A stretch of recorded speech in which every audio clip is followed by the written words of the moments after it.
el color que cayó del cielo. Al oeste de Arkham, las colinas se yerguen selváticas, y hay valles con profundos bosques en los cuales no ha resonado nunca el ruido de un hacha. Hay angostas y oscuras cañadas donde los árboles se inclinan fantásticamente, y donde discurren estrechos arroyuelos que nunca han captado el reflejo de la luz del sol. En las laderas menos agrestes hay casas de labor, antiguas y rocosas, con edificaciones cubiertas de musgo, rumiando eternamente en los misterios de la Nueva Inglaterra. Pero todas ellas están ahora vacías, con las amplias chimeneas desmoronándose y las paredes pandeándose debajo de los techos a la holandesa. Sus antiguos moradores se marcharon, y a los extranjeros no les gusta vivir allí. Los franco-canadienses lo han intentado, los italianos lo han intentado, y los polacos llegaron y se marcharon. Y ello no es debido a nada que pueda ser oído, o visto, o tocado, sino a causa de algo puramente imaginario. El lugar no es bueno para la imaginación, y no aporta sueños tranquilizadores por la noche. Esto debe ser lo que mantiene a los extranjeros lejos del lugar, ya que el viejo, Amy Pierce, no les ha contado nunca lo que él recuerda de los extraños días. Annie, cuya cabeza ha estado un poco desequilibrada durante años, es el único que sigue allí, y el único que habla de los extraños días. Y se atreve a hacerlo, porque su casa está muy próxima al campo abierto y a los caminos que rodean a Arkham. En otra época había un camino sobre las colinas y a través de los valles, que corría en mi recta donde ahora hay un marchito erial. Pero la gente dejó de utilizarlo y se abrió un nuevo camino que daba un rodeo hacia el sur. Entre las selvatiquez del erial pueden encontrarse aún huellas del antiguo camino, a pesar de que la maleza lo ha invadido todo. Luego, los oscuros bosques se aclaran y el erial muere a orillas de unas aguas azules cuya superficie refleja el cielo y reluce al sol. Y los secretos de los extraños días se funden con los secretos de las profundidades. Se funden con la oculta erudición del viejo océano, y con todo el misterio de la primitiva tierra. Cuando llegué a las colinas y valles para acotar los terrenos destinados a la nueva alberca, me dijeron que el lugar estaba embrujado.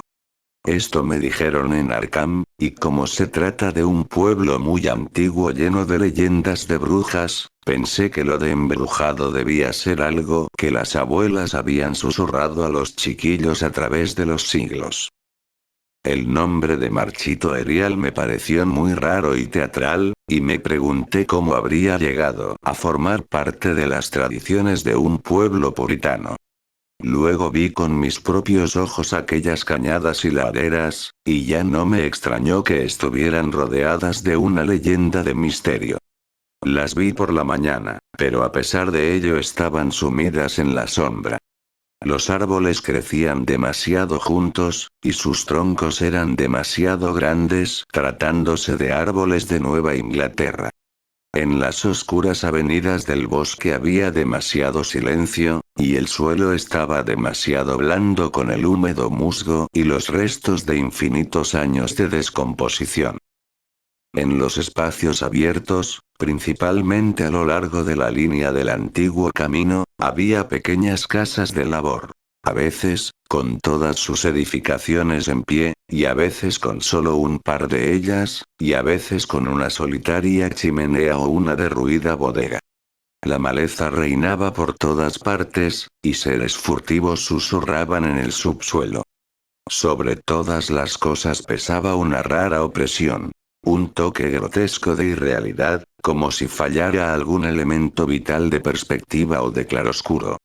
No me estuvo raro que los extranjeros no quisieran permanecer allí, ya que aquella no era una región que invitara a dormir en ella. Su aspecto recordaba demasiado el de una región extraída de un cuento de terror.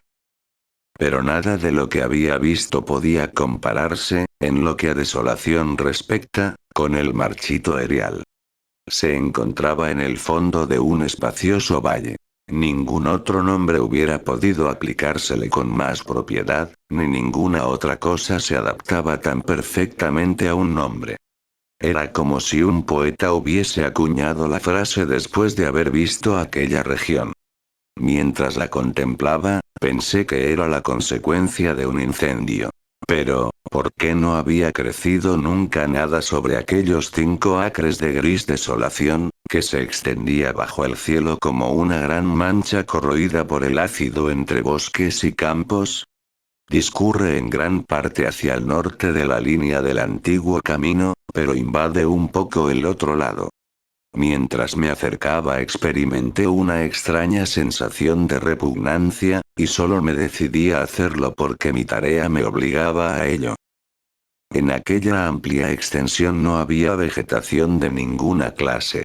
No había más que una capa de fino polvo o ceniza gris, que ningún viento parecía ser capaz de arrastrar. Los árboles más cercanos tenían un aspecto raquítico y enfermizo, y muchos de ellos aparecían agostados o con los troncos podridos. Mientras andaba apresuradamente vi a mi derecha los derruidos restos de una casa de labor, y la negra boca de un pozo abandonado cuyos estancados vapores adquirían un extraño matiz al ser bañados por la luz del sol. El desolado espectáculo hizo que no me maravillara ya de los asustados susurros de los moradores de Arkham. En los alrededores no había edificaciones ni ruinas de ninguna clase. Incluso en los antiguos tiempos, el lugar dejó de ser solitario y apartado. Y a la hora del crepúsculo, temeroso de pasar de nuevo por aquel ominoso lugar, tomé el camino del sur, a pesar de que significaba dar un gran rodeo. Por la noche interrogué a algunos habitantes de Arkham acerca del marchito erial, y pregunté qué significado tenía la frase los extraños días que había oído murmurar evasivamente. Sin embargo, no pude obtener ninguna respuesta concreta, y lo único que saqué en claro era que el misterio se remontaba a una fecha mucho más reciente de lo que había imaginado. No se trataba de una vieja leyenda, ni mucho menos, sino de algo que había ocurrido en vida de los que hablaban conmigo. Había sucedido en los años 80, y una familia desapareció o fue asesinada. Los detalles eran algo confusos. Y como todos aquellos con quienes hablé me dijeron que no prestara crédito a las fantásticas historias del viejo Amy Pierce, decidí ir a visitarlo a la mañana siguiente, después de enterarme de que vivía solo en una ruinosa casa que se alzaba en el lugar donde los árboles empiezan a espesarse. Era un lugar muy viejo, y había empezado a exudar el leve olor miásmico que se desprende de las casas que han permanecido en pie demasiado tiempo. Tuve que llamar insistentemente para que el anciano se levantara, y cuando se asomó tímidamente a la puerta me di cuenta de que no se alegraba de verme. No estaba tan débil como yo había esperado. Sin embargo, sus ojos parecían desprovistos de vida, y sus andrajosas ropas y su barba blanca le daban un aspecto gastado y decaído. No sabiendo cómo enfocar la conversación para que me hablara de sus fantásticas historias, fingí que me había llevado hasta allí la tarea a que estaba entregado. Le hablé de ella al viejo Andy, formulándole algunas vagas preguntas acerca del distrito. Amy Pierce era un hombre más culto y más educado de lo que me habían dado a entender, y se mostró más comprensivo que cualquiera de los hombres con los cuales había hablado en Arkham. No era como otros rústicos que había conocido en las zonas donde iban a construirse las albercas. Ni protestó por las millas de antiguo bosque y de tierras de labor que iban a desaparecer bajo las aguas, aunque quizás su actitud hubiera sido distinta de no haber tenido su hogar fuera de los límites del futuro lago. Lo único que mostró fue alivio. Alivio ante la idea de que los valles por los cuales había vagabundeado toda su vida iban a desaparecer. Estarían mejor debajo del agua desde los extraños días. Y, al decir esto, su ronca voz se hizo más apagada, mientras su cuerpo se inclinaba hacia adelante y el dedo índice de su mano derecha empezaba a señalar de un modo tembloroso e impresionante. Fue entonces cuando oí la historia, y mientras la ronca voz avanzaba en su relato, en una especie de misterioso susurro, me estremecí una y otra vez a pesar de que estábamos en pleno verano.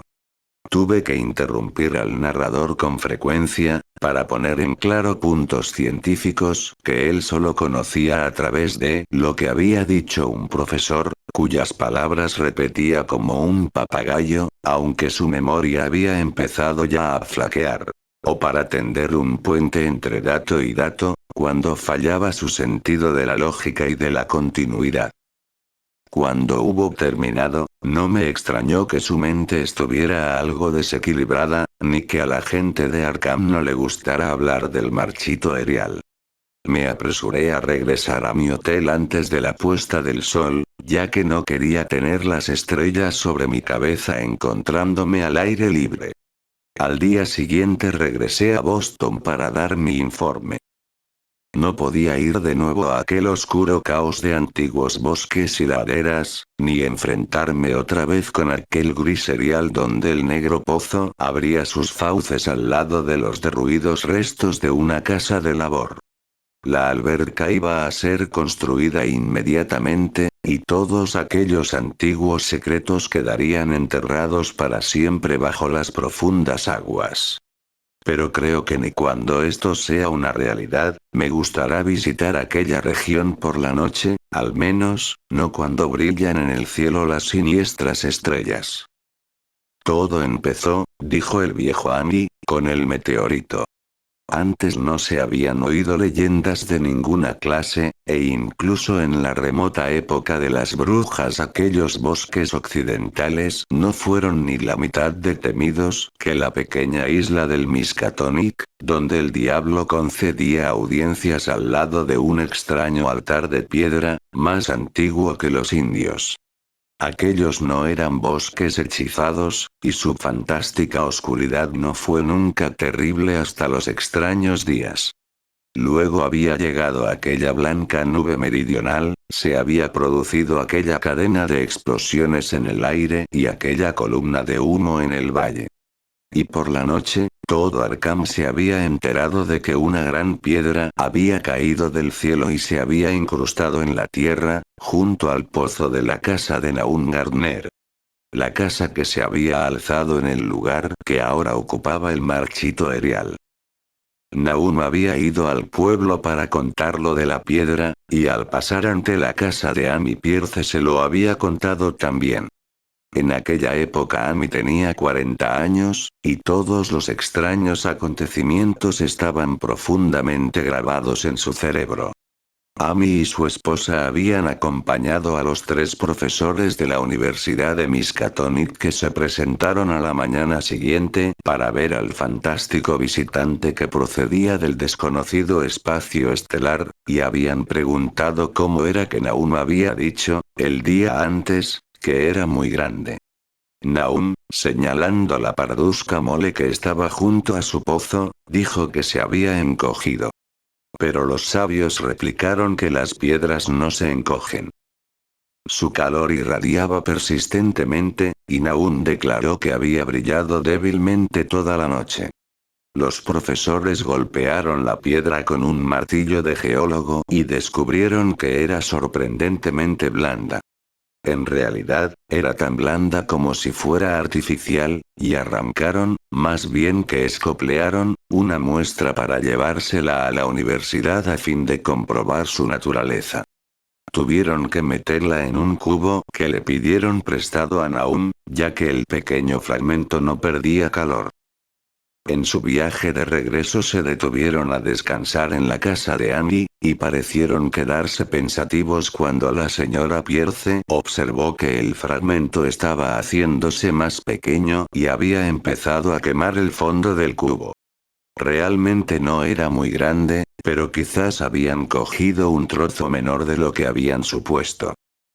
Al día siguiente, todo esto ocurría en el mes de junio de 1882, los profesores se presentaron de nuevo, muy excitados. Al pasar por la casa de Amy le contaron lo que había sucedido con la muestra, diciendo que había desaparecido por completo cuando la introdujeron en un recipiente de cristal. El recipiente también había desaparecido, y los profesores hablaron de la extraña afinidad de la piedra con el silicón. Había reaccionado de un modo increíble en aquel laboratorio perfectamente ordenado, sin sufrir ninguna modificación ni expeler ningún gas al ser calentada al carbón, mostrándose completamente negativa al ser tratada con bórax y revelándose absolutamente no volátil a cualquier temperatura, incluyendo la del soplete de oxihidrógeno. En el yunque apareció como muy maleable, y en la oscuridad su luminosidad era muy notable. Negándose obstinadamente a enfriarse, provocó una gran excitación entre los profesores. Y cuando al ser calentada ante el espectroscopio mostró unas brillantes bandas distintas a las de cualquier color conocido del espectro normal, se habló de nuevos elementos, de raras propiedades ópticas, y de todas aquellas cosas que los intrigados hombres de ciencia suelen decir cuando se enfrentan con lo desconocido. Caliente como estaba, fue comprobada en un crisol con todos los reactivos adecuados. El agua no hizo nada. Ni el ácido clorhídrico. El ácido nítrico e incluso el agua regia se limitaron a resbalar sobre su tórrida invulnerabilidad. Amy se encontró con algunas dificultades para recordar todas aquellas cosas, pero reconoció algunos disolventes a medida que se los mencionaba en el habitual orden de utilización. Amoníaco y sosa cáustica, alcohol y éter, bisulfito de carbono y una docena más. Pero, a pesar de que el peso iba disminuyendo con el paso del tiempo, y de que el fragmento parecía enfriarse ligeramente, los disolventes no experimentaron ningún cambio que demostrara que habían atacado a la sustancia. Desde luego, se trataba de un metal. Era magnético, en grado extremo. Y después de su inmersión en los disolventes ácidos, parecían existir leves huellas de la presencia de hierro meteórico, de acuerdo con los datos de Widmann-Stahlten. Cuando el enfriamiento era ya considerable, colocaron el fragmento en un recipiente de cristal para continuar las pruebas y a la mañana siguiente, fragmento y recipiente habían desaparecido sin dejar rastro, y únicamente una chamuscada señal en el estante de madera donde los habían dejado probaba que había estado realmente allí. Esto fue lo que los profesores le contaron a Amy mientras descansaban en su casa, y una vez más fue con ellos a ver el pétreo mensajero de las estrellas, aunque en esta ocasión su esposa no lo acompañó. Comprobaron que la piedra se había encogido realmente, y ni siquiera los más escépticos de los profesores pudieron dudar de lo que estaban viendo. Alrededor de la masa parduzca situada junto al pozo había un espacio vacío, un espacio que eran 2 pies menos que el día anterior. Estaba aún caliente, y los sabios estudiaron su superficie con curiosidad mientras separaban otro fragmento mucho mayor que el que se habían llevado. Esta vez ahondaron más en la masa de piedra, y de este modo pudieron darse cuenta de que el núcleo central no era completamente homogéneo. Habían dejado al descubierto lo que parecía ser la cara exterior de un glóbulo empotrado en la sustancia. El color, parecido al de las bandas del extraño espectro del meteoro, era casi imposible de describir. Y solo por analogía se atrevieron a llamarlo color. Su contextura era lustrosa, y parecía quebradiza y hueca. Uno de los profesores golpeó ligeramente el glóbulo con un martillo, y estalló con un leve chasquido.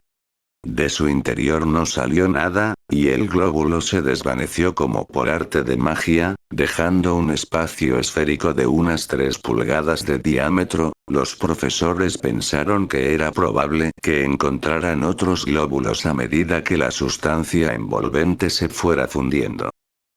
La conjetura era equivocada, ya que los investigadores no consiguieron encontrar otro glóbulo, a pesar de que taladraron la masa por diversos lugares. En consecuencia, decidieron llevarse la nueva muestra que habían recogido, y cuya conducta en el laboratorio fue tan desconcertante como la de su predecesora. Aparte de ser casi plástica, de tener calor, magnetismo y ligera luminosidad, de enfriarse levemente en poderosos ácidos, de perder peso y volumen en el aire y de atacar a los compuestos de silicón con el resultado de una mutua destrucción. La piedra no presentaba características de identificación. Y al fin de las pruebas, los científicos de la universidad se vieron obligados a reconocer que no podían clasificarla. No era nada de este planeta, sino un trozo del espacio exterior. Y, como tal, estaba dotado de propiedades exteriores y desconocidas y obedecía a leyes exteriores y desconocidas. Aquella noche hubo una tormenta, y cuando los profesores acudieron a casa de Nahum al día siguiente, se encontraron con una desagradable sorpresa. La piedra, magnética como era, debió poseer alguna peculiar propiedad eléctrica ya que había atraído al rayo, como dijo Nahum, con una singular persistencia. En el espacio de una hora el granjero vio cómo el rayo herría 6 veces la masa que se encontraba junto al pozo, y al cesar la tormenta descubrió que la piedra había desaparecido.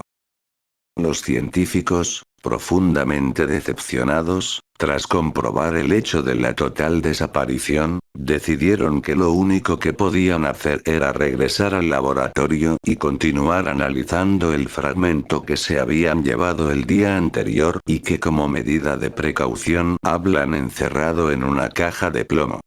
El fragmento duró una semana transcurrida la cual no se había llegado a ningún resultado positivo.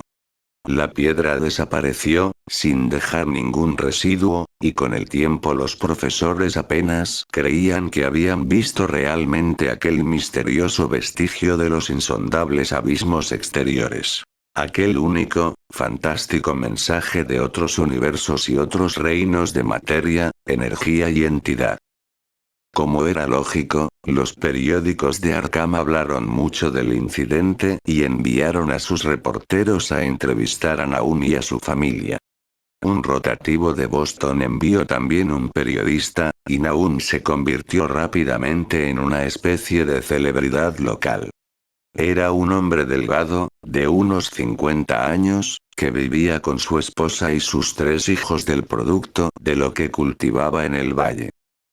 Él y Amy se hacían frecuentes visitas, lo mismo que sus esposas. Y Amy solo tenía frases de elogio para él después de todos aquellos años.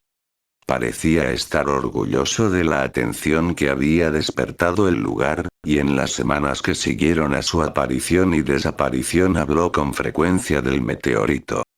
Los meses de julio y agosto fueron cálidos. Y Nahum trabajó de firme en sus campos, y las faenas agrícolas lo cansaron más de lo que lo habían cansado otros años, por lo que llegó a la conclusión de que los años habían empezado a pesarle. Luego llegó la época de la recolección. Las peras y manzanas maduraban lentamente, y Nahum aseguraba que sus huertos tenían un aspecto más floreciente que nunca. La fruta crecía hasta alcanzar un tamaño fenomenal y un brillo musitado, y su abundancia era tal que Nahum tuvo que comprar unos cuantos barriles más a fin de poder embalar la futura cosecha. Pero con la maduración llegó una desagradable sorpresa, ya que toda aquella fruta de opulenta presencia resultó incomible. En vez del delicado sabor de las peras y manzanas, la fruta tenía un amargor insoportable. Lo mismo ocurrió con los melones y los tomates, y Nahum vio con tristeza cómo se perdía toda su cosecha. Buscando una explicación a aquel hecho, no tardó en declarar que el meteorito había envenenado el suelo, y dio gracias al cielo porque la mayor parte de las otras cosechas se encontraban en las tierras altas a lo largo del camino. El invierno se presentó muy pronto y fue muy frío. Amy veía a Naum con menos frecuencia que de costumbre, y observó que empezaba a tener un aspecto preocupado. También el resto de la familia había asumido un aire taciturno. Y fueron espaciando sus visitas a la iglesia y su asistencia a los diversos acontecimientos sociales de la comarca. No pudo encontrarse ningún motivo para aquella reserva o melancolía, aunque todos los habitantes de la casa daban muestras de cuando en cuando de un empeoramiento en su estado de salud física y mental.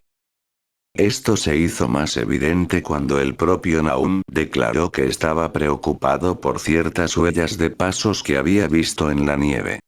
Se trataba de las habituales huellas invernales de las ardillas rojas, de los conejos blancos y de los zorros, pero el caviloso granjero afirmó que encontraba algo raro en la naturaleza y disposición de aquellas huellas.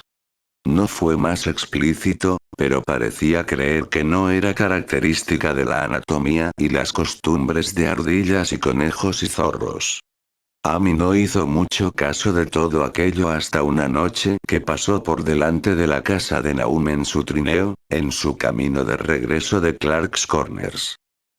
En el cielo brillaba la luna, y un conejo cruzó corriendo el camino, y los saltos de aquel conejo eran más largos de lo que les hubiera gustado a Amy y a su caballo. Este último, en realidad, se hubiera desbocado si su dueño no hubiera empuñado las riendas con mano firme. Y a partir de entonces, Amy mostró un mayor respeto por las historias que contaban aún, y se preguntó por qué los perros de Gardner parecían estar tan asustados y temblorosos cada mañana. Incluso habían perdido el ánimo para ladrar. En el mes de febrero los chicos de McGregor, de Meadowville, salieron a cazar marmotas, y no lejos de las tierras de Gardner capturaron un ejemplar muy especial. Las proporciones de su cuerpo parecían ligeramente alteradas de un modo muy raro, imposible de describir, en tanto que su rostro tenía una expresión que hasta entonces nadie había visto en el rostro de una marmota. Los chicos quedaron francamente asustados y tiraron inmediatamente el animal, de modo que por la comarca solo circuló la grotesca historia que los mismos chicos contaron. Pero esto, unido a la historia del conejo que asustaba a los caballos en las inmediaciones de la casa de Naum, dio pie a que empezara a tomar cuerpo una leyenda, susurrada en voz baja. La gente aseguraba que la nieve se había fundido mucho más rápidamente en los alrededores de la casa de Naum que en otras partes, y a principios de marzo se produjo una agitada discusión en la tienda de Potter, de Clark's Corners. Stephen Rice había pasado por las tierras de Gardner a primera hora de la mañana y se había dado cuenta de que la hierba fétida empezaba a crecer en todo el fangoso suelo. Hasta entonces no se había visto hierba fétida de aquel tamaño, y su color era tan raro que no podía ser descrito con palabras.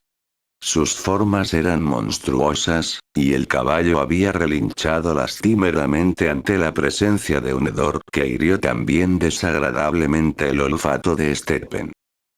Aquella misma tarde, varias personas fueron a ver con sus propios ojos aquella anomalía, y todas estuvieron de acuerdo en que las plantas de aquella clase no podían brotar en un mundo saludable.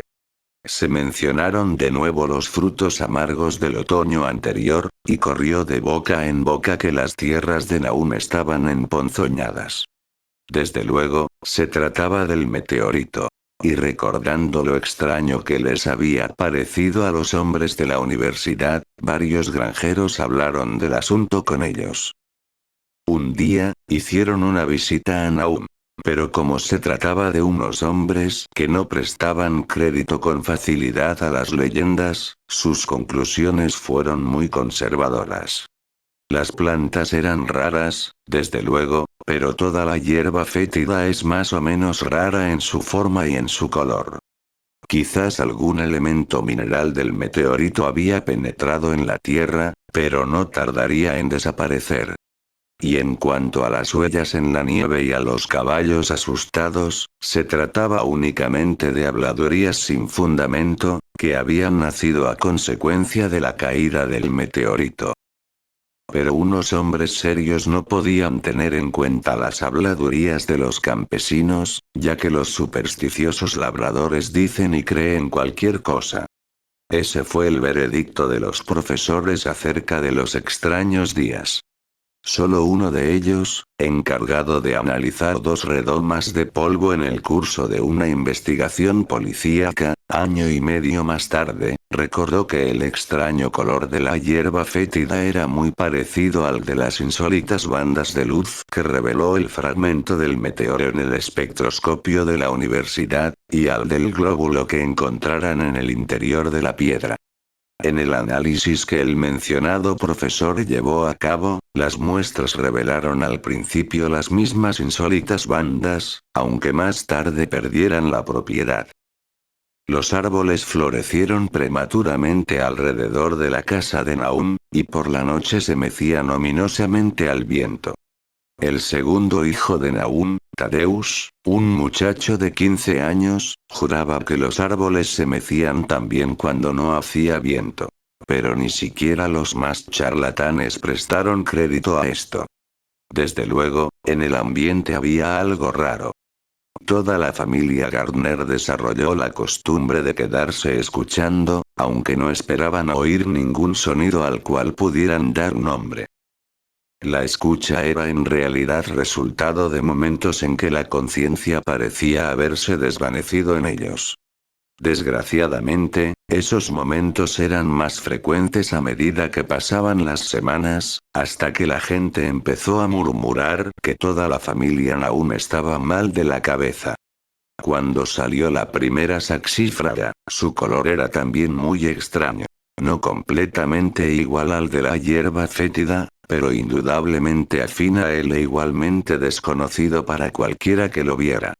Nahum cogió algunos capullos y se los llevó a Arkham para enseñarlos al editor de la Gacette, pero aquel dignatario se limitó a escribir un artículo humorístico acerca de ellos, ridiculizando los temores y las supersticiones de los campesinos. Fue un error de Nahum contarle a un estólido ciudadano la conducta que observaban las mariposas, también de gran tamaño, en relación con aquellas saxífragas. Abril aportó una especie de locura a las gentes de la comarca y empezaron a dejar de utilizar el camino que pasaba por los terrenos de Nahum, hasta abandonarlo por completo. Era la vegetación. Los renuevos de los árboles tenían unos extraños colores, y a través del suelo de piedra del patio y en los prados contiguos crecían unas plantas que solamente un botánico podía relacionar con la flora de la región. Pero lo más raro de todo era el colorido, que no correspondía a ninguno de los matices que el ojo humano había visto hasta entonces. Plantas y arbustos se convirtieron en una siniestra amenaza, creciendo insolentemente en su cromática perversión. Amy y los Gardner opinaron que los colores tenían para ellos una especie de inquietante familiaridad, y llegaron a la conclusión de que les recordaban el glóbulo que había sido descubierto dentro del meteoro. Nahum labró y sembró los 10 acres de terreno que poseía en la parte alta, sin tocar los terrenos que rodeaban su casa. Sabía que sería trabajo perdido y tenía la esperanza de que aquellas extrañas hierbas que estaban creciendo arrancarían toda la ponzoña del suelo. Ahora estaba preparado para cualquier cosa, por inesperada que pudiera parecer, y se había acostumbrado a la sensación de que cerca de él había algo que esperaba ser oído. El ver que los vecinos no se acercaban por su casa le molestó, desde luego. Pero afectó todavía más a su esposa. Los chicos no lo notaron tanto porque iban a la escuela todos los días. Pero no pudieron evitar el enterarse de las habladurías, las cuales los asustaron un poco, especialmente a Tadeus, que era un muchacho muy sensible. En mayo llegaron los insectos y la hacienda de Gardner se convirtió en un lugar de pesadilla, lleno de zumbidos y de serpenteos. La mayoría de aquellos animales tenían un aspecto insólito y se movían de un modo muy raro, y sus costumbres nocturnas contradecían todas las anteriores experiencias. Los Gardner adquirieron el hábito de mantenerse vigilantes durante la noche. Miraban en todas direcciones en busca de algo, aunque no podían decir de qué. Fue entonces cuando comprobaron que Thaddeus había estado en lo cierto al hablar de lo que ocurría con los árboles. La señora Gardner fue la primera en comprobarlo una noche que se encontraba en la ventana del cuarto contemplando la silueta de un arce que se recortaba contra un cielo iluminado por la luna. Las ramas del arce se estaban moviendo y no corría el menor soplo de viento. Cosa de la savia, seguramente. Las cosas más extrañas resultaban ahora normales. Sin embargo, el siguiente descubrimiento no fue obra de ningún miembro de la familia Gardner. Se habían familiarizado con lo anormal hasta el punto de no darse cuenta de muchos detalles. Y lo que ellos no fueron capaces de ver fue observado por un viajante de comercio de Boston, que pasó por allí una noche, ignorante de las leyendas que corrían por la región. Lo que contó en Arkham apareció en un breve artículo publicado por la Gazette. Y aquel artículo fue lo que todos los granjeros, incluido Nahum, se echaron primero a los ojos. La noche había sido oscura, pero alrededor de una granja del valle, que todo el mundo supo que se trataba de la granja de Nahum, la oscuridad había sido menos intensa. Una leve aunque visible fosforescencia parecía surgir de toda la vegetación, y en un momento determinado un trozo de aquella fosforescencia se deslizó furtivamente por el patio que había cerca del granero. Los pastos no parecían haber sufrido los efectos de aquella insólita situación, y las vacas pacían libremente cerca de la casa, pero hacia finales de mayo la leche empezó a ser mala. Entonces Nahum llevó a las vacas a pacer a las tierras altas y la leche volvió a ser buena. Poco después el cambio en la hierba y en las hojas, que hasta entonces se habían mantenido normalmente verdes, pudo apreciarse a simple vista. Todas las hortalizas adquirieron un color grisáceo y un aspecto quebradizo. Amy era ahora la única persona que visitaba a los Gardner, y sus visitas fueron espaciándose más y más. Cuando cerraron la escuela, por ser época de vacaciones, los Gardner quedaron virtualmente aislados del mundo, y a veces encargaban a Amy que les hiciera sus compras en el pueblo. Continuaban desmejorando física y mentalmente, y nadie quedó sorprendido cuando circuló la noticia de que la señora Gardner se había vuelto loca. Esto ocurrió en junio, alrededor del aniversario de la caída del meteoro, y la pobre mujer empezó a gritar que veía cosas en el aire, cosas que no podía describir. En su desvarío no pronunciaba ningún nombre propio, sino solamente verbos y pronombres. Las cosas se movían, y cambiaban, y revoloteaban, y los oídos reaccionaban a impulsos que no eran del todo sonidos. Nahum no la envió al manicomio del condado, sino que dejó que vagabundeara por la casa mientras fuera inofensiva para sí misma y para los demás. Cuando su estado empeoró no hizo nada. Pero cuando los chicos empezaron a asustarse y Thaddeus casi se desmayó al ver la expresión del rostro de su madre al mirarlo, Nahum decidió encerrarla en el ático. En julio, la señora Gardner dejó de hablar y empezó a arrastrarse a cuatro patas, y antes de terminar el mes, Nahum se dio cuenta de que su esposa era ligeramente luminosa en la oscuridad, tal como ocurría con la vegetación de los alrededores de la casa. Esto sucedió un poco antes de que los caballos se dieran a la fuga. Algo los había despertado durante la noche, y sus relinchos y su cocear habían sido algo terrible. A la mañana siguiente, cuando Nahum abrió la puerta del establo, los animales salieron disparados como alma que lleva el diablo. Naún tardó una semana en localizar a los 4, y cuando los encontró se vio obligado a matarlos porque se habían vuelto locos y no había quien los manejara. Naún le pidió prestado un caballo a Amy para acarrear el heno, pero el animal no quiso acercarse al granero. Respingó, se encabritó y relinchó, y al final tuvieron que dejarlo en el patio, mientras los hombres arrastraban el carro hasta situarlo junto al granero. Entretanto, la vegetación iba tomándose gris y quebradiza. Incluso las flores, cuyos colores habían sido tan extraños, se volvían grises ahora, y la fruta era gris y enana e insípida.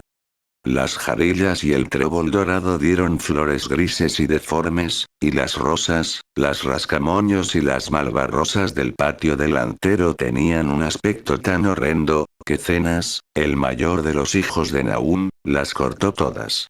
Al mismo tiempo fueron muriéndose todos los insectos, incluso las abejas que habían abandonado sus colmenas. En septiembre toda la vegetación se había desmenuzado, convirtiéndose en un polvillo grisáceo, y Naún temió que los árboles murieran antes de que la ponzoña se hubiera desvanecido del suelo. Su esposa tenía ahora accesos de furia, durante los cuales profería unos gritos terribles, y Naún y sus hijos vivían en un estado de perpetua tensión nerviosa. No se trataban ya con nadie, y cuando la escuela volvió a abrir sus puertas los chicos no acudieron a ella. Fue Amy, en una de sus raras visitas, quien descubrió que el agua del pozo ya no era buena. Tenía un gusto endiablado, que no era exactamente fétido ni exactamente salobre, y Amy aconsejó a su amigo que excavara otro pozo en las tierras altas, para utilizarlo hasta que el suelo volviera a ser bueno. Sin embargo, Naún no hizo el menor caso de aquel consejo, ya que había llegado a impermeabilizarse contra las cosas raras y desagradables. Él y sus hijos siguieron utilizando la teñida agua del pozo, bebiéndola con la misma indiferencia con que comían sus escasos y mal cocidos alimentos y con que realizaban sus improductivas y monótonas tareas a través de unos días sin objetivo. Había algo de estólida resignación en todos ellos, como si anduvieran en otro mundo entre hileras de anónimos guardianes hacia un lugar familiar y seguro. Tadeusz se volvió loco en septiembre, después de una visita al pozo. Había ido allí con un cubo y había regresado con las manos vacías, encogiendo y agitando los brazos y murmurando algo acerca de los colores movibles que había allí abajo. Dos locos en una familia representaban un grave problema, pero Naún se portó valientemente. Dejó que el muchacho se moviera a su antojo durante una semana, hasta que empezó a portarse peligrosamente, y entonces lo encerró en el ático, enfrente de la habitación ocupada por su madre. El modo como se gritaban el uno al otro desde detrás de sus cerradas puertas era algo terrible, especialmente para el pequeño Meruín, que imaginaba que su madre y su hermano hablaban en algún terrible lenguaje que no era de este mundo. Meruín se estaba convirtiendo en un chiquillo peligrosamente imaginativo, y su estado empeoró desde que encerraron al hermano, que había sido su mejor compañero de juegos. Casi al mismo tiempo empezó la mortalidad entre el ganado. Las aves de corral adquirieron un color gris y murieron rápidamente. Los cerdos engordaron desordenadamente y luego empezaron a experimentar repugnantes cambios que nadie podía explicar. Su carne era desaprovechable, desde luego, y Naún no sabía qué pensar ni qué hacer. Ningún veterinario rural quiso acercarse a su casa, y el veterinario de Arkham quedó francamente desconcertado. La cosa resultaba tanto más inexplicable por cuanto aquellos animales no habían sido alimentados con la vegetación emponzoñada. Luego les llegó el turno a las vacas. Ciertas zonas, y a veces el cuerpo entero, aparecieron anormalmente hinchadas o comprimidas, y aquellos síntomas fueron seguidos de atroces colapsos o desintegraciones. En las últimas fases, que terminaban siempre con la muerte, adquirían un color grisáceo y un aspecto quebradizo, tal como había ocurrido con los cerdos. En el caso de las vacas no podía hablarse de veneno, ya que estaban encerradas en mi establo. Ninguna mordedura de un animal salvaje podía haber inoculado el virus, ya que no hay ningún animal terrestre que pueda pasar a través de obstáculos sólidos. Debía tratarse de una enfermedad natural, aunque resultaba imposible conjeturar qué clase de enfermedad producía aquellos terribles resultados. En la época de la cosecha no quedaba ningún animal vivo en la casa, ya que el ganado y las aves de corral habían muerto y los perros habían huido. Los perros, en número de 3, habían desaparecido una noche y no volvieron a aparecer.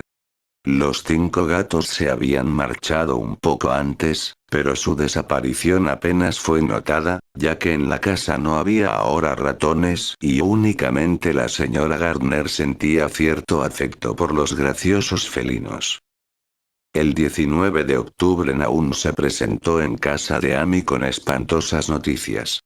La muerte había sorprendido al pobre Thaddeus en su habitación del ático, y lo había sorprendido de un modo que no podía ser contado. Nahum había excavado una tumba en la parte trasera de la granja y había metido allí lo que encontró en la habitación. En la habitación no podía haber entrado nadie, ya que la pequeña ventana enrejada y la cerradura de la puerta estaban intactas. Pero lo sucedido tenía muchos puntos de contacto con lo ocurrido en el establo. Amy y su esposa consolaron al atribulado granjero lo mejor que pudieron, aunque no consiguieron evitar un estremecimiento. El horror parecía rondar alrededor de los Gardner y de todo lo que tocaban, y la sola presencia de uno de ellos en la casa era como un soplo de regiones innominadas e innominables.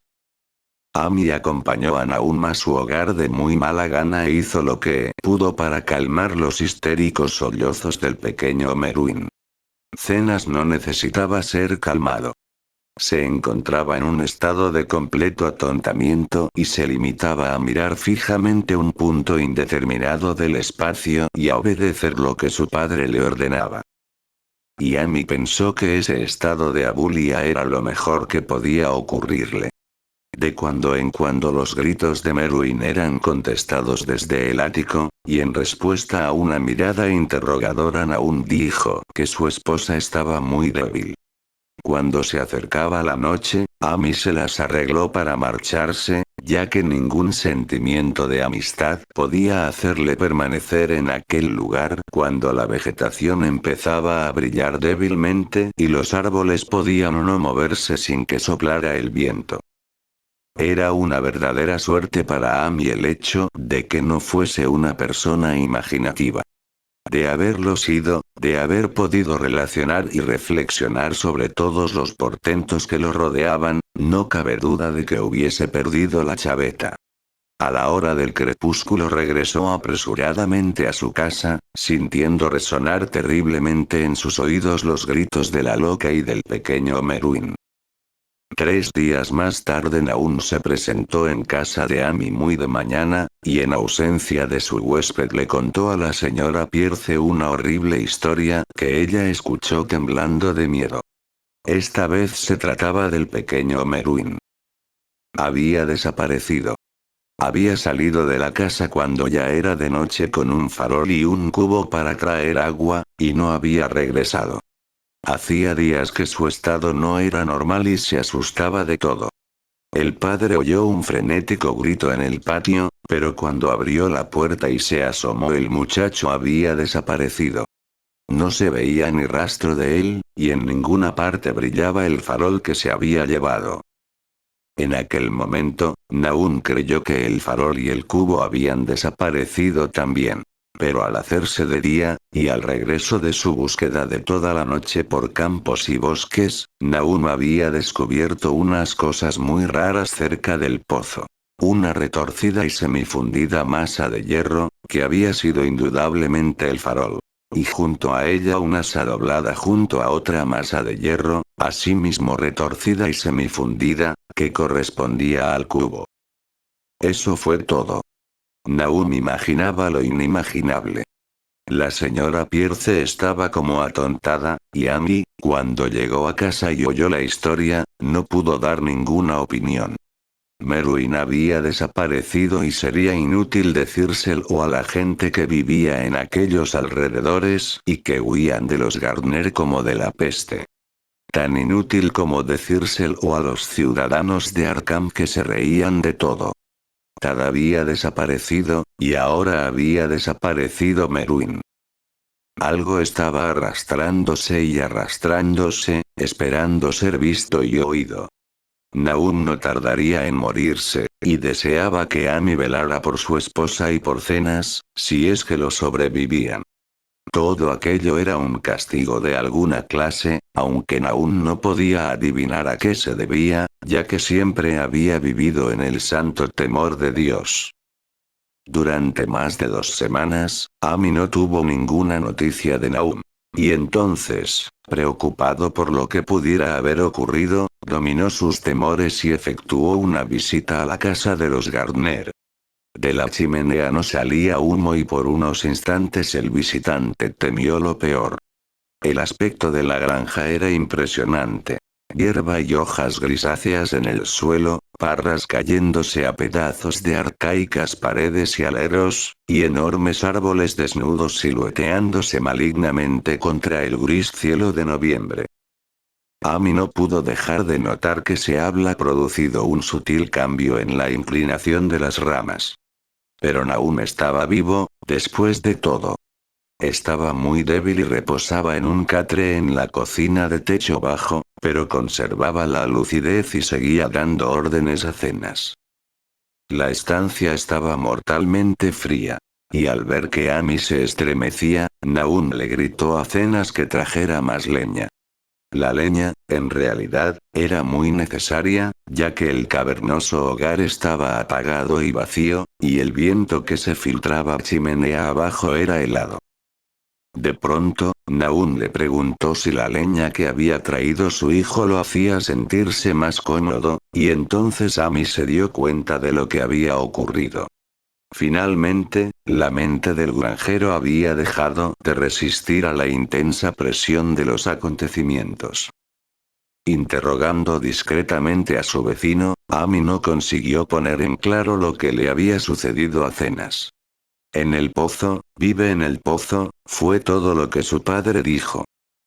Luego el visitante recordó súbitamente a la esposa loca y cambió de tema.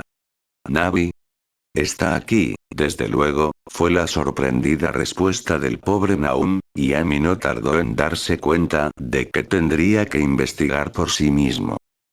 Dejando al inofensivo granjero en su catre, cogió las llaves que estaban colgadas detrás de la puerta y subió los chirriantes escalones que conducían al ático.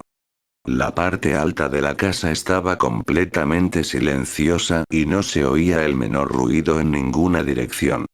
De las 4 puertas a la vista, solo una estaba cerrada, y en ella probó Amy varias llaves del manojo que había cogido. A la tercera tentativa la cerradura giró, y Amy empujó la puerta pintada de blanco. El interior de la habitación estaba completamente a oscuras, ya que la ventana era muy pequeña y estaba medio tapada por las rejas de hierro. Y Amy no pudo ver absolutamente nada. El aire estaba muy viciado, y antes de seguir adelante tuvo que entrar en otra habitación y llenarse los pulmones de aire respirable. Cuando volvió a entrar vio algo oscuro en un rincón, y al acercarse no pudo evitar un grito de espanto. Mientras gritaba creyó que una nube momentánea había tapado la escasa claridad que penetraba por la ventana, y un segundo después se sintió rozado por una espantosa corriente de vapor. Unos extraños colores danzaron ante sus ojos. Y si el horror que experimentaba en aquellos momentos no le hubiera impedido coordinar sus ideas, hubiera recordado el glóbulo que el martillo de geólogo había aplastado en el interior del meteorito, y la malsana vegetación que había crecido durante la primavera. Pero, en el estado en que se hallaba, solo pudo pensar en la horrible monstruosidad que tenía enfrente, y que sin duda alguna había compartido la desconocida suerte del joven Tadeus y del ganado. Pero lo más terrible de todo era que aquel horror se movía lenta y visiblemente mientras continuaba desmenuzándose. Amy no me dio más detalles de aquella escena, pero la forma del rincón no reapareció en su relato como un objeto movible. Hay cosas que no pueden ser mencionadas, y lo que se hace por humanidad es a veces cruelmente juzgado por la ley. Comprendí que en aquella habitación del ático no quedó nada que se moviera, y que no dejar allí nada capaz de moverse debió de ser algo horripilante y capaz de acarrear un tormento eterno. Cualquiera, no tratándose de un estólido granjero, se hubiera desmayado o enloquecido, pero Amy volvió a cruzar el umbral de la puerta pintada de blanco y encerró el espantoso secreto detrás de él. Ahora debía ocuparse de Nahum. Este tenía que ser alimentado y atendido, y trasladado a algún lugar donde pudieran cuidarlo. Cuando empezaba a bajar la oscura escalera, Amy oyó un estrépito debajo de él. Incluso le pareció haber oído un grito, y recordó nerviosamente la corriente de vapor que lo había rozado mientras se hallaba en la habitación del ático. Oprimido por un vago temor, oyó más ruidos debajo suyo. Indudablemente estaban arrastrando algo pesado, y al mismo tiempo se oía un sonido todavía más desagradable, como el que produciría una fuerte succión. Sintiendo aumentar su terror, pensó en lo que había visto en el ático. ¡Santo cielo! ¿En qué fantástico mundo de pesadilla había penetrado? No se atrevió a avanzar ni a retroceder, y permaneció inmóvil, temblando, en la negra curva del rellano de la escalera. Cada detalle de la escena estallaba de nuevo en su cerebro. De repente se oyó un frenético relincho proferido por el caballo de Amy, seguido inmediatamente por un ruido de cascos que hablaba de una precipitada fuga. Al cabo de un instante, caballo y calesa estaban fuera del alcance del oído, dejando al asustado Amy, inmóvil en la oscura escalera, la tarea de conjeturar qué podía haberlos impulsado a desaparecer tan repentinamente. Pero aquello no fue todo. Se produjo otro ruido fuera de la casa. Una especie de chapoteo en el agua, debió de haber sido en el pozo. Amy había dejado a Hero desatado cerca del pozo, y algún animalito debió meterse entre sus patas, asustándolo, y dejándose caer después en el pozo. Y la casa seguía brillando con una pálida fosforescencia. Dios mío. Qué antigua era la casa. La mayor parte de ella edificada antes de 1670, y el tejado holandés más tarde de 1730. En aquel momento se oyó el ruido de algo que se arrastraba por el suelo de la planta baja, y Amy aferró con fuerza el palo que había cogido en el ático sin ningún propósito determinado. Procurando dominar sus nervios, terminó su descenso y se dirigió a la cocina. Pero no llegó a ella, ya que lo que buscaba no estaba ya allí. Había salido a su encuentro, y hasta cierto punto estaba aún vivo. Si se había arrastrado o si había sido arrastrado por fuerzas externas, es cosa que Amy no hubiera podido decir. Pero la muerte había tomado parte en ello. Todo había ocurrido durante la última media hora, pero el proceso de desintegración estaba ya muy avanzado. Había allí una horrible fragilidad, debida a lo quebradizo de la materia, y del cuerpo se desprendían fragmentos secos. Amy no pudo tocarlo, limitándose a contemplar horrorizado la retorcida caricatura de lo que había sido un rostro. ¿Qué ha pasado, Nahum? ¿Qué ha pasado? susurró, y los agrietados y tumefactos labios apenas pudieron murmurar una respuesta final. Nada, nada. El color, quema. Frío y húmedo, pero quema. Vive en el pozo, lo he visto, una especie de humo, igual que las flores de la pasada primavera. El pozo brilla por la noche, se llevó a Tad, y a Meruín, y a Cenas, todas las cosas vivas. Sorbe la vida de todas las cosas. En aquella piedra tuvo que llegar en aquella piedra. La aplastaron. Era el mismo color, el mismo, como las flores y las plantas. Tiene que haber más. Crecieron, lo he visto esta semana.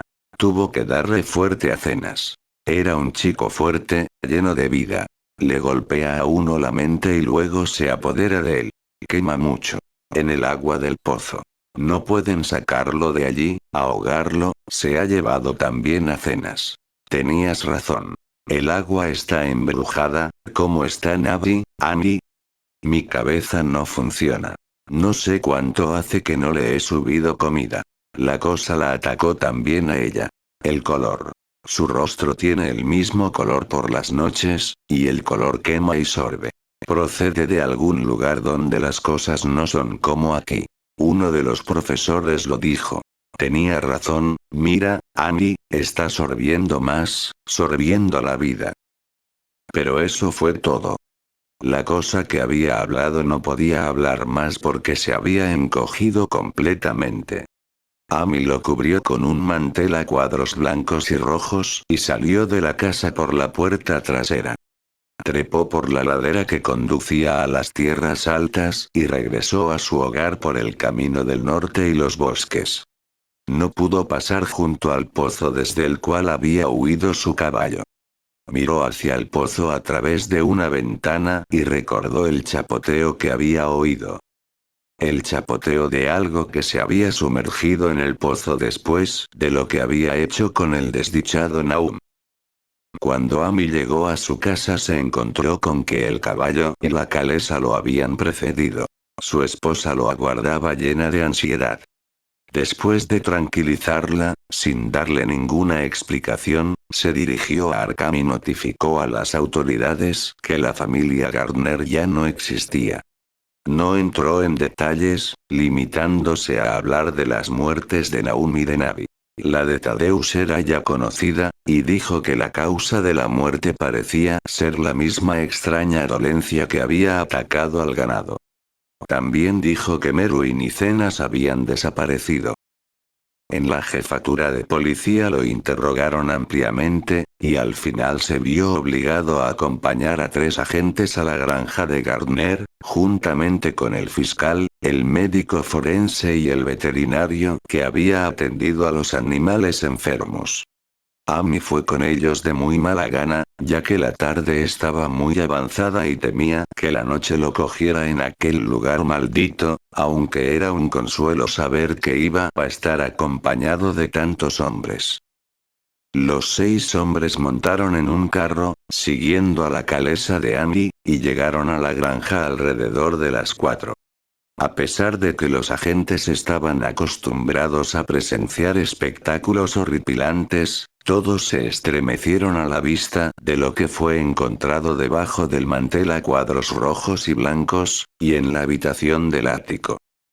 El aspecto de la granja, con su desolación gris, era ya bastante terrible, pero aquellos 2 retorcidos objetos sobrepasaban toda medida de horror.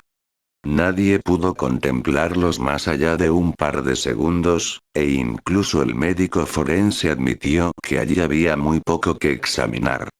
Podían analizarse unas muestras, desde luego, de modo que él mismo se encargó de agenciárselas, y al parecer aquellas muestras provocaron el más inextricable rompecabezas con que se enfrentara nunca el laboratorio de la universidad. Bajo el espectroscopio, las muestras revelaron un espectro desconocido, muchas de cuyas bandas eran iguales que las que había revelado el extraño meteoro al ser analizado. La propiedad de emitir aquel espectro se desvaneció en un mes, y el polvo consistía principalmente en fosfatos y carbonatos alcalinos. Amy no les hubiera hablado del pozo de haber sabido que iban a actuar inmediatamente. Se acercaba la puesta de sol y estaba ansioso por marcharse de allí. Pero no pudo evitar el dirigir miradas nerviosas al pozo, cosa que fue observada por uno de los policías, el cual lo interrogó. Amy admitió que Naum había temido a algo que estaba escondido en el pozo. Hasta el punto de que no se había atrevido a comprobar si Meru y Nocenas se habían caído dentro. La policía decidió vaciar el pozo y explorarlo inmediatamente, de modo que Amy tuvo que esperar, temblando, mientras el pozo era vaciado cubo a cubo. El agua hería de un modo insoportable, y los hombres tuvieron que taparse las narices con sus pañuelos para poder terminar la tarea. Menos mal que el trabajo no fue tan largo como habían creído, ya que el nivel del agua era sorprendentemente bajo. No es necesario hablar con demasiados detalles de lo que encontraron. Meru y Nicenas estaban allí los dos, aunque sus restos eran principalmente esqueléticos. Había también un pequeño cordero y un perro grande en el mismo estado de descomposición, aproximadamente, y cierta cantidad de huesos de animales más pequeños.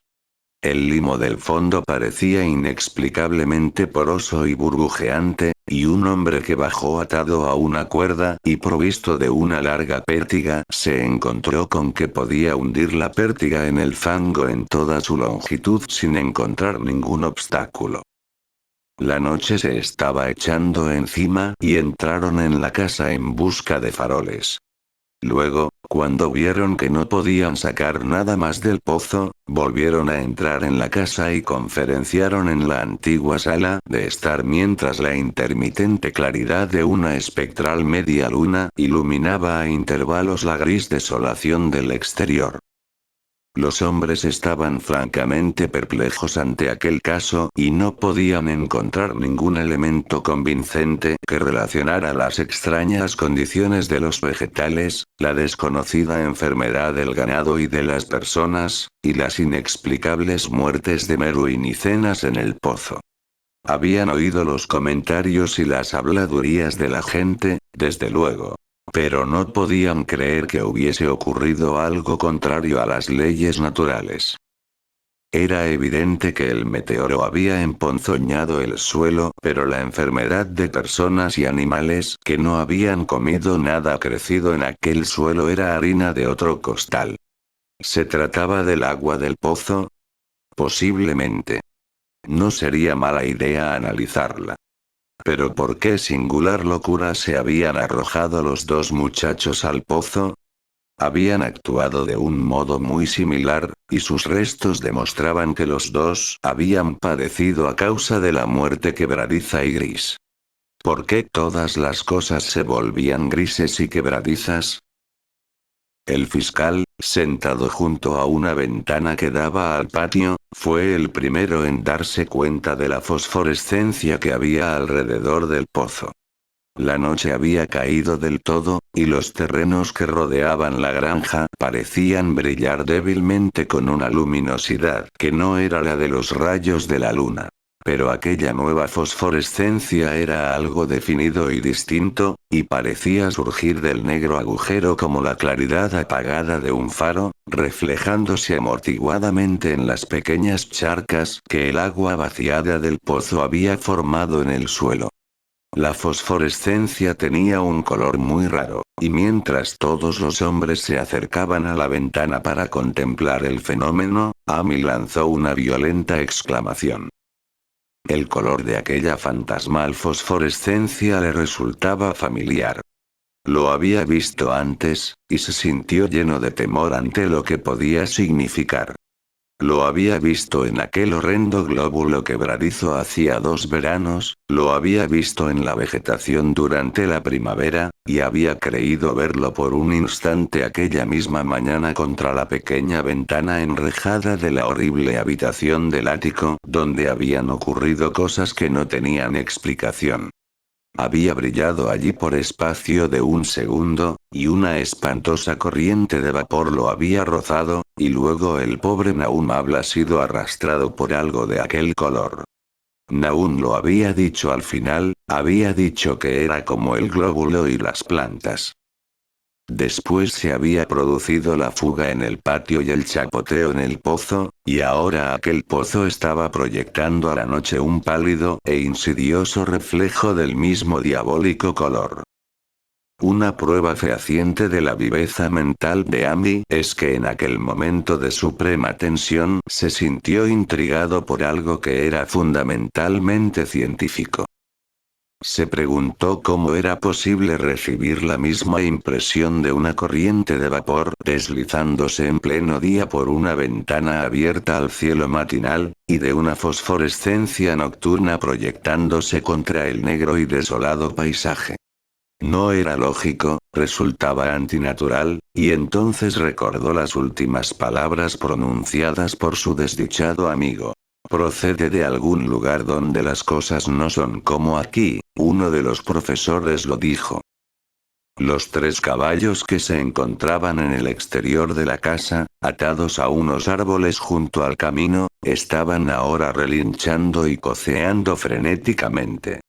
El conductor del carro se dirigió hacia la puerta para ver qué sucedía, pero Amy apoyó una mano en su hombro. No salga usted, susurró. No sabemos lo que sucede ahí afuera.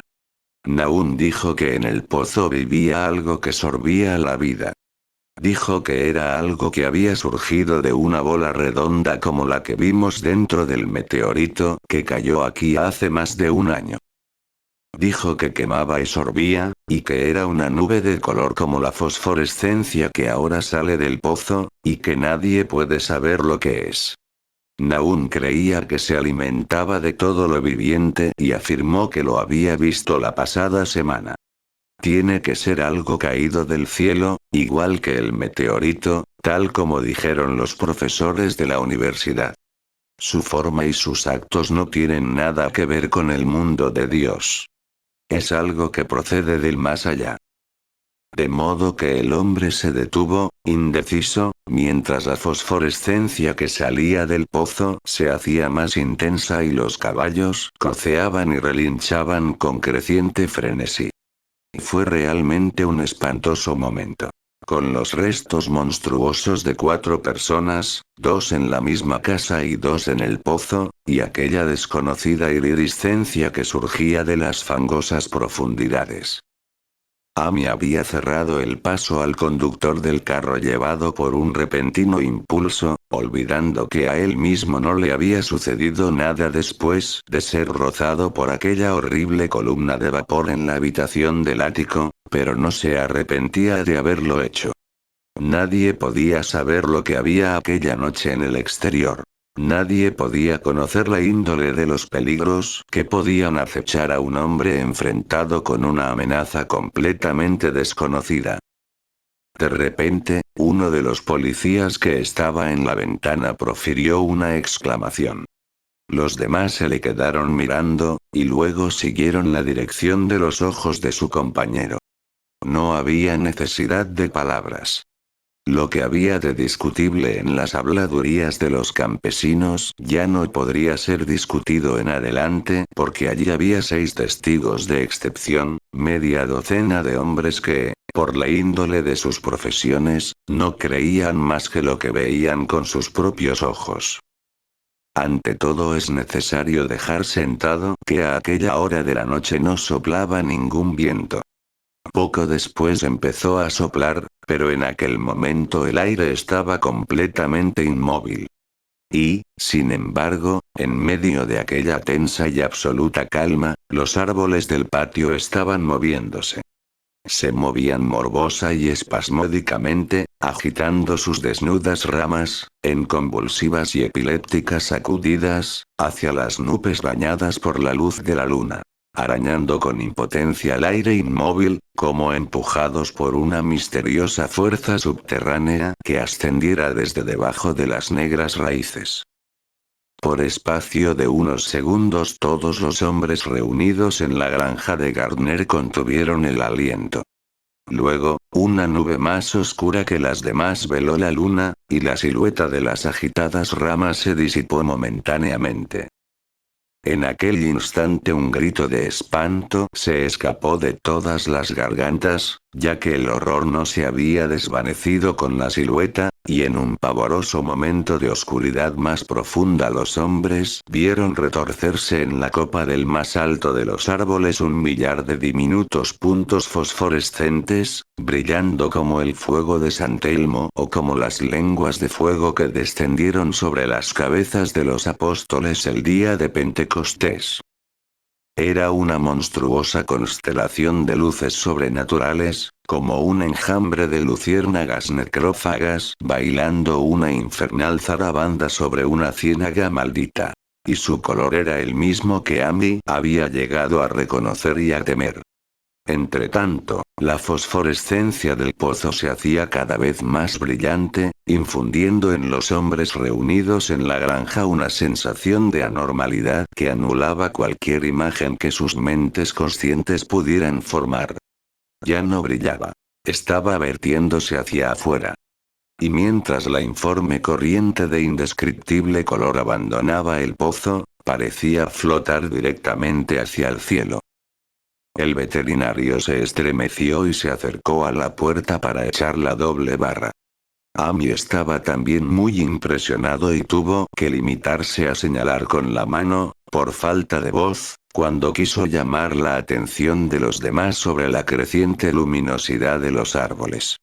Los relinchos de los caballos se habían convertido en algo espantoso, pero ni uno solo de aquellos hombres se hubiese aventurado a salir por nada del mundo. El brillo de los árboles fue en aumento, mientras sus inquietas ramas parecían extenderse más y más hacia la verticalidad. De pronto se produjo una intensa conmoción en el camino, y cuando Amy alzó la lámpara para que proyectara un poco más de claridad al exterior, comprobaron que los frenéticos caballos habían roto sus ataduras y huían enloquecidos con el carro. La impresión sirvió para soltar varias lenguas y se intercambiaron inquietos susurros.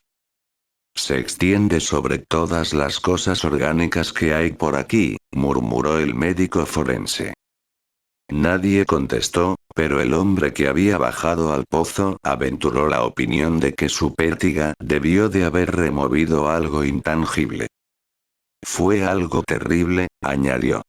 No había fondo de ninguna clase. Únicamente fango, y burbujas, y la sensación de algo oculto debajo. El caballo de Amy seguía coceando y relinchando desesperadamente en el camino exterior y casi ahogó el débil sonido de la voz de su dueño mientras éste murmuraba sus desilvanadas reflexiones. Salió de aquella piedra, fue creciendo y alimentándose de todas las cosas vivas. Se alimentaba de ellas, alma y cuerpo de Tadimeroin, Cenas y Navi. Naun fue el último. Todos bebieron agua de él, se apoderó de ellos, llegó del más allá, donde las cosas no son como aquí, y ahora regresa al lugar de donde procede. En aquel momento, mientras la columna de desconocido color brillaba con repentina intensidad y empezaba a entrelazarse, con fantásticas sugerencias de forma que cada uno de los espectadores describió más tarde de un modo distinto, el desdichado Ello profirió un aullido que ningún hombre había oído nunca salir de la garganta de un caballo. Todos los que estaban en la casa se taparon los oídos, y Amy se apartó de la ventana horrorizado. Cuando miró de nuevo hacia el exterior, el pobre animal yacía inerte en el suelo bañado por la luz de la luna entre las astilladas varas de la calesa. Y allí se quedó hasta que lo enterraron al día siguiente. Pero el momento presente no permitía entregarse a lamentaciones, ya que casi en el mismo instante uno de los policías les llamó silenciosamente la atención sobre algo terrible que estaba sucediendo en el interior de la habitación donde se encontraban. Donde no alcanzaba la claridad de la lámpara, podía verse una débil fosforescencia que había empezado a invadir toda la estancia. Brillaba en el suelo de tablas y en la raída alfombra, y resplandecía débilmente en los marcos de las pequeñas ventanas. Corría de un lado para otro, llenando puertas y muebles. A cada momento se hacía más intensa, y al final se hizo evidente que las cosas vivientes debían abandonar enseguida aquella casa. Amy les mostró la puerta trasera y el camino que conducía a las tierras altas. Avanzaron con paso inseguro, como sonámbulos, y no se atrevieron a mirar atrás hasta que llegaron al camino del norte. Ninguno de ellos hubiera osado pasar por el camino que discurría junto al pozo, cuando miraron atrás, hacia el valle y la distante granja de Gardner, contemplaron un horrible espectáculo. Toda la granja brillaba con el espantoso y desconocido color. Árboles, edificaciones e incluso la hierba que no había sido transformada aún en quebradiza y gris. Las ramas estaban todas extendidas hacia el cielo, coronadas con lenguas de fuego, y radiantes goterones del mismo monstruoso fuego ardían encima de la casa, del granero y de los cobertizos. Era una escena de una visión de Fusell, y sobre todo el resto reinaba aquella borrachera de luminoso amorfismo, aquel extraño arco iris de misterioso veneno del pozo, hirviendo, saltando, centelleando y burbujeando malignamente en su cósmico e irreconocible cromatismo.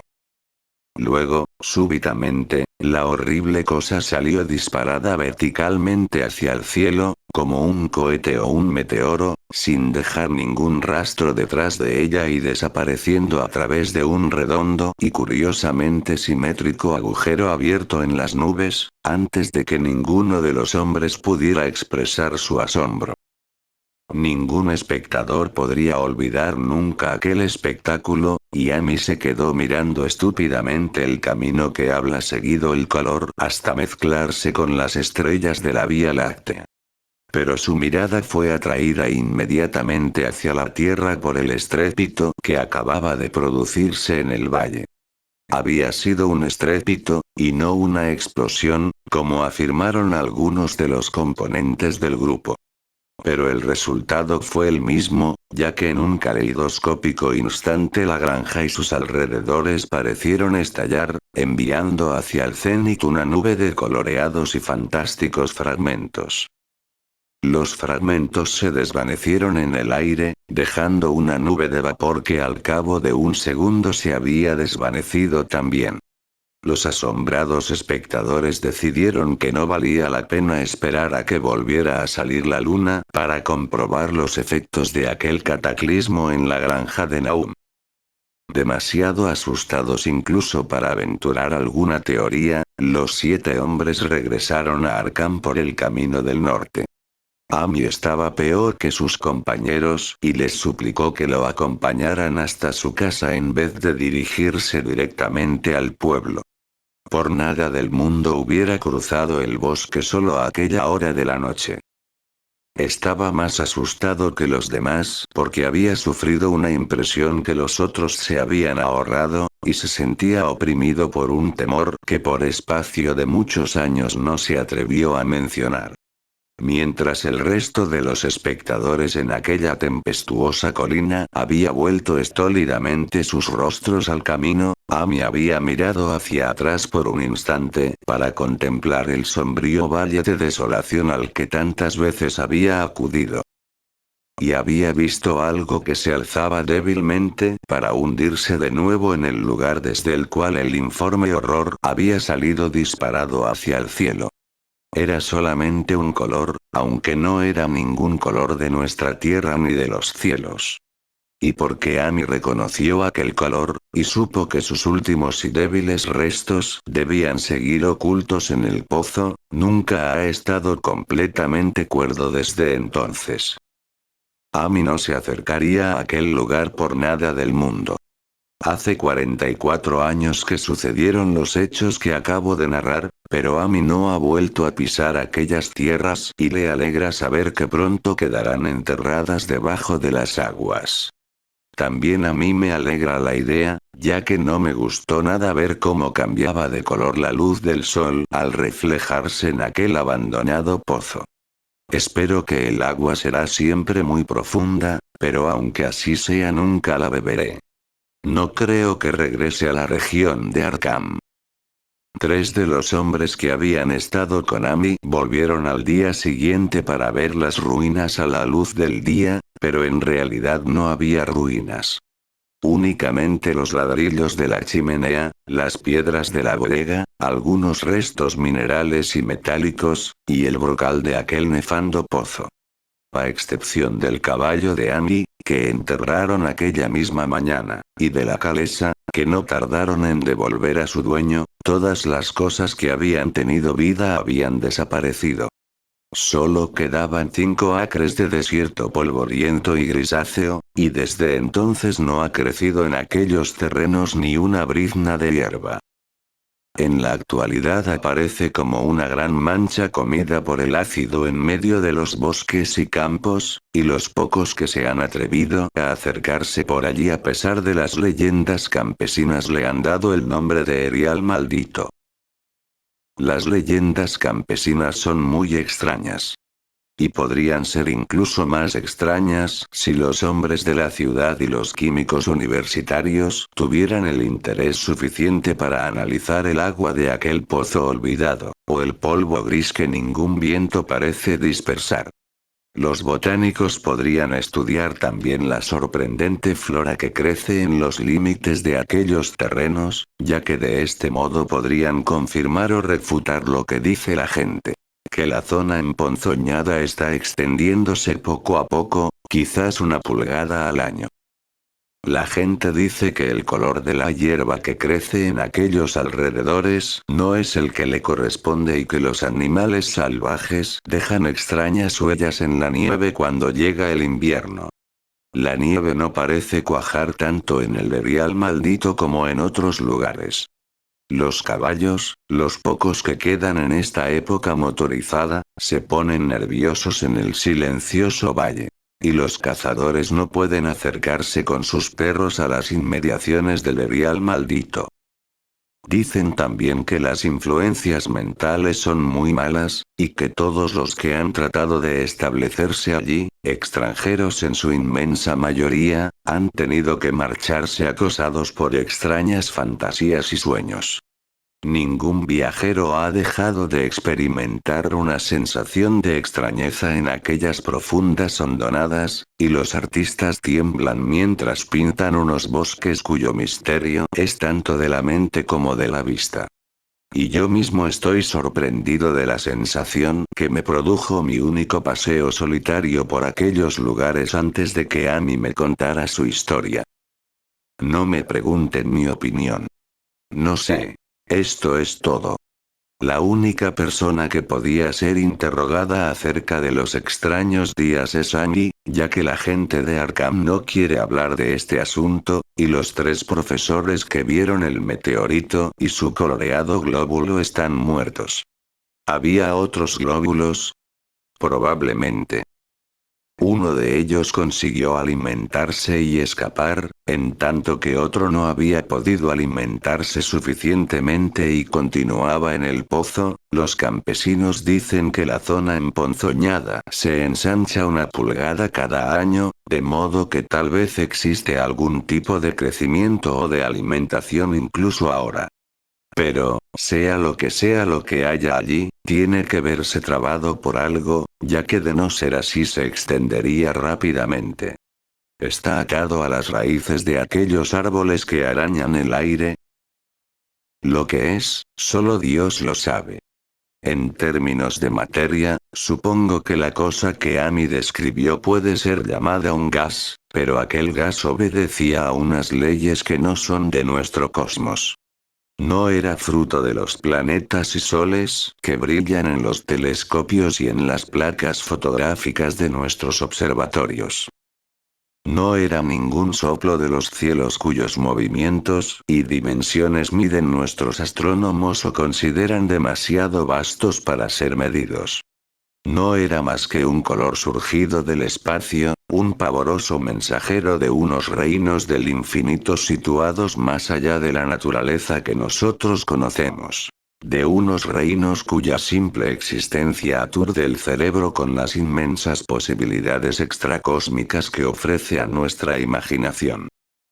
Dudo mucho de que Amy me mintiera de un modo consciente, y no creo que su historia sea el relato de una mente desquiciada, como supone la gente de la ciudad. Algo terrible llegó a las colinas y valles con aquel meteoro, y algo terrible, aunque ignoro en qué medida, sigue estando allí. Me alegra pensar que todos aquellos terrenos quedarán inundados por las aguas.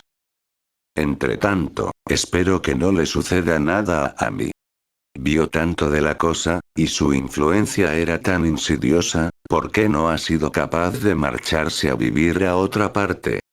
Amy es un anciano muy simpático y muy buena persona, y cuando la brigada de trabajadores empiece su tarea, tengo que escribir al ingeniero jefe para que no lo pierda de vista. Me disgustaría recordarlo como una gris, retorcida y quebradiza monstruosidad de las que turban cada día más mi sueño.